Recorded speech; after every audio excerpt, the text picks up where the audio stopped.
अस्सलामु अलैकुम वरहमतुल्लाहि वबरकातुहू। उस्ताद मुहतरम हज़रत मौलाना शब्बीर अहमद साहब नदवी रहमतुल्लाहि अलैह 31 दिसंबर सन 2022 को हम सबको छोड़कर इस दुनिया से रुखसत हो गए। इन्ना लिल्लाहि व इन्ना इलैहि राजिऊन। अल्लाह तबारक व तआला उनकी मग़फ़िरत फ़रमाए, उनके दरजात बुलंद फ़रमाए और उनके तमाम शागिर्दों, उनके मुहिब्बीन और उनसे इंतसाब रखने वाले तमाम हजरात की तरफ से उन्हें बेहतरीन बदला नसीब फरमाए। हज़रत मौलाना की तारीख़ वलादत 8 जून सन 1962 है और उनकी तारीख़ वफ़ात 31 दिसंबर सन 2022 है। इस एतबार से हज़रत मौलाना की उम्र 60 साल की थी। ये पूरी मुद्दत तालीम व तदरीस से वाबस्तगी में गुजरी। हज़रत मौलाना ने इब्तदाई तालीम हासिल करने के बाद नदवतुल उलमा से फ़रागत हासिल की और फिर नदवे में आपका तक़र्रुर हो गया और कई साल तक आप अर्राए से वाबस्ता रहे। उसके बाद माहद में आपका तक़र्रुर हुआ। आप बेहतरीन उस्ताद थे, ख़ास तौर पर नहव में आपको बड़ा मलका हासिल था और अल्हम्दुलिल्लाह मुझे ख़ुद इस बात पर फ़ख्र भी है और अल्लाह तबारक व तआला का मैं शुक्र भी अदा करता हूँ कि अल्लाह तबारक व तआला ने मुझे भी हज़रत मौलाना से किताबुन नहव पढ़ने की तौफ़ीक़ नसीब फरमाई। बड़ी दिलचस्प बात है और सोचकर बड़ी हैरत होती है। अब जबकि हम लोग उस्ताद हो गए हैं, समझ में आता है कि उस्ताद क्या होता है।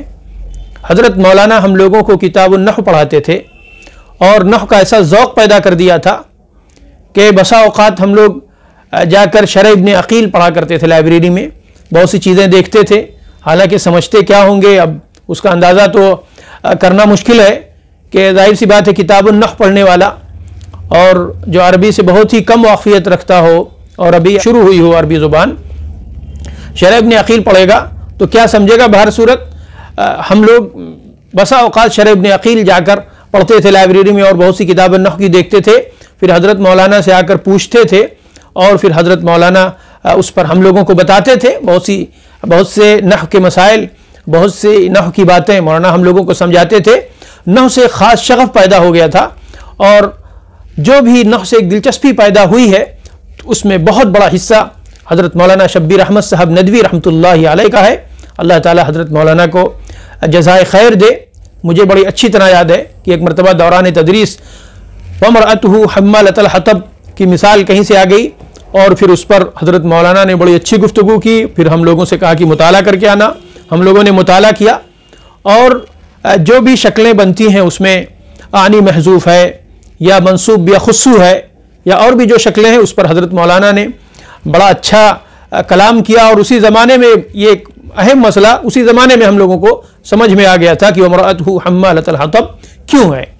इसके अलावा हज़रत मौलाना के अंदर दो बहुत ही अहम खुसूसियात थीं जो उनको उनके मुआसरीन से बड़ी हद तक मुमताज़ करती है।